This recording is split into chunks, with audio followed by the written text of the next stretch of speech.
Минь төргийа нийгмийн ажлын тухай анхдагч хуулийн төслийг хилцгийг бол дэмжиж байгаа. Тэгээ сарамжлуун гишүүн болон хамт өргөн барьсан 25 гишүүдэд талархал илэрхийлье. Нэлээд тогтож ажлын албаныхантайгаа хамтран сууж үтсэн байгаа. Тэгэхээр дараах асуултууд байна. Тэгээд нэмээд ойлголтыг маань сайхан залруулаад өгөхийг хүсье. За, хуулийн төсөлд тусагдсанаар бол хоёр талд үндэсний хороо байгуулна гэж байна. Хуулийн этгээд бас тусгай зөвшөөрөл авдаг болж байгаа. Нийгмийн ажилтны мэрэгжлийн нэгдсэн холбоо, мэрэгжлийн хариуцлагын холбоо байгуулах зохицуултууд орж ирж байгаа юм лээ. Тэгэхээр энэ маань нөгөө чөлөөлөе гэсэн санаачлагтай хэр нийцж байгаа вэ? За, ер нь бол нийгмийн ажил үйлчилгээтэй холбоотой агуулга тус тусын хуульдаа ингээд суугаад явдаг юм байна гэж ойлгогдсон. Нийгмийн халамжийн тухай хууль, гэр бүлийн тухай хууль, хүүхэд хамгааллын тухай хууль, гэр бүлийн хүчирхийлэлтэй тэмцэх тухай хууль, боловсролын ерөнхий хууль, ахмад насны хууль, хөгжлийн бэрхшээлтэй хүний эрхийн тухай хууль гэдэг. Яг шаардлагатай зохицуултуудаа эдгээр тус тусын хуульд нь суулгах байсан биш үү? Тэгэхээр ер нь нэг тусдаа нийгмийн ажлын тухай хууль гарснараа нийгмийн ажил үйлчилгээ чанарчгүй. Тэрэн дээр бас тайлбар авъя. За, төрийн байгууллагад ажиллаж байгаа нийгмийн ажилтан бол мэдээж тусгай зөвшөөрөл шаардлагагүй. Гэхдээ хуулийн этгээд бол тусгай зөвшөөрөлтэй байх болж байгаа юм байна.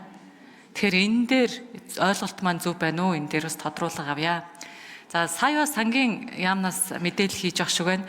Зардлын тооцооллын судалгаанд жил болгон хэрэгжүү энэ хуулийн төслийг хэрэгжүүлэхэд нэлээдгүй их мөнгө шаарднаа гэсэн тусгагдсан байсан. 100 тэрбум давсан байсан. Тэгэхээр энэ маань одоо хэмнэгдэх ямар нэгэн байдлаар танагдах ч юм уу тиймэрхүү боломж байна уу? Ер нь энэ санхүүгийн тооцоон дээр нэмэлт тайлбарыг өгнө үү? За, хууль санаачлагч хариулъя. Отгоны Саранчулуун гишүүн. Заавчлаараа би зочин танилцуулъя. Улсын их хурлын гишүүн Лувсан Бямбагийн мөнх баясгалангийн урилгаар Говьсөнбөр аймгийн ерөнхий боловсролын 1-р сургуулийн 10-ийн ИВ, 11-ийн ИВ ангийн багш сурагчид улсын их хурлын үйл ажиллагаа төрийн ордонтой танилцж байна. Энэ хаврын чуулганаар улсын их хурл хүүхэд багчуудынхаа бас эрүүл аюулгүй орчинд амьдрах нөхцөл боломжийг бүрдүүлэх чиглэлээр сургуулийн орчинд эрүүл мэнд аюулгүй байдлын тухай хуулийн төслийг хэлэлцэж байгаа. За, мөн одоос хорт зуршил тамхинаас хамгаалах зорилгоор тамхины хяналтын тухай хууль хэлэлцэж байгаа. За, мөн одоос замын хөдөлгөөнд оролцохдоо өөрийн болон бусдын амнаас эрүүл мэнд аюулгүй байдал учруулахгүй байх сурон мопед, скутерийг зохицуулсан ийм хуулиудыг хэлэлцэж байгаа. Тэгээд энэ хуулийн төслүүдээр хүүхэд багчууд та бүхэн маань саналаа өгөх бас бололцоотой шүү гэдгийг та бүхэндээ хэлье. Та бүхнийхээ сурлагад нь өндөр амжилт, амьдралд нь эрүүлийн аз жаргал, сайн сайхан бүхнийг нийт улсын их хурлынхаа гишүүдийн нэрийн өмнөөс хүсээрөөё.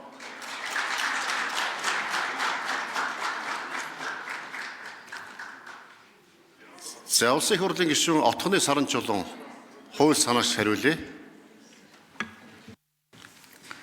За, уян гишүүний асуултанд хариулъя. Баярлалаа. За, нэгдүгээрт нь лиценз буюу чөлөөлийн санаачлагтай холбоотой асуудлыг хөндөж байна.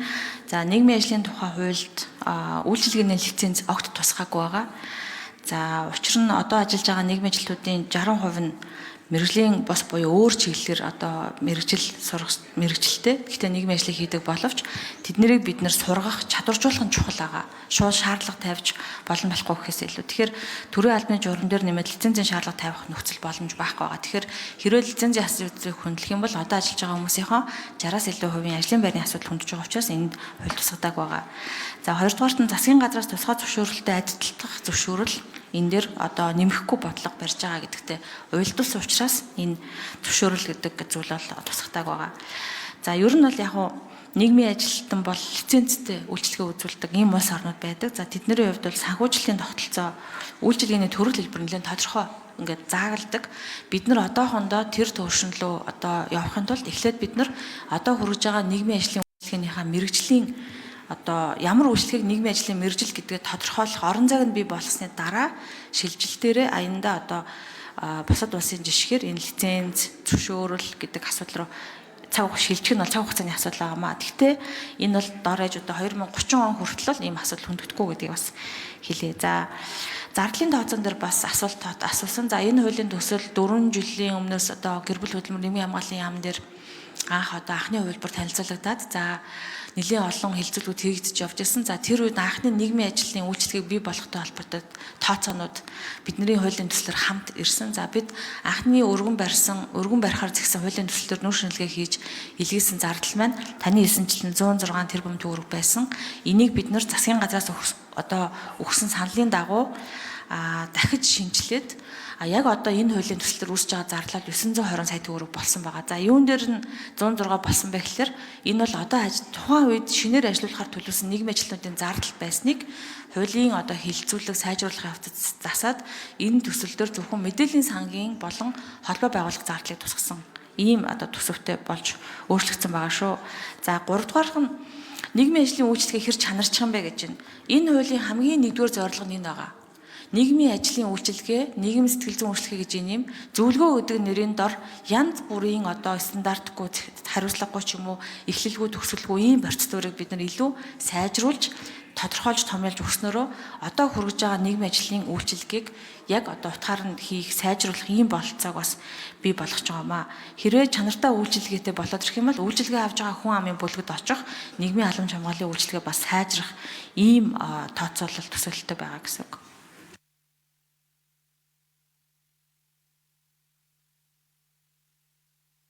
За баярлалаа. Нэмэлт хариулт хэрэгтэй юу? За гайгүй шүү. За улсын их хурлын гишүүн Баяр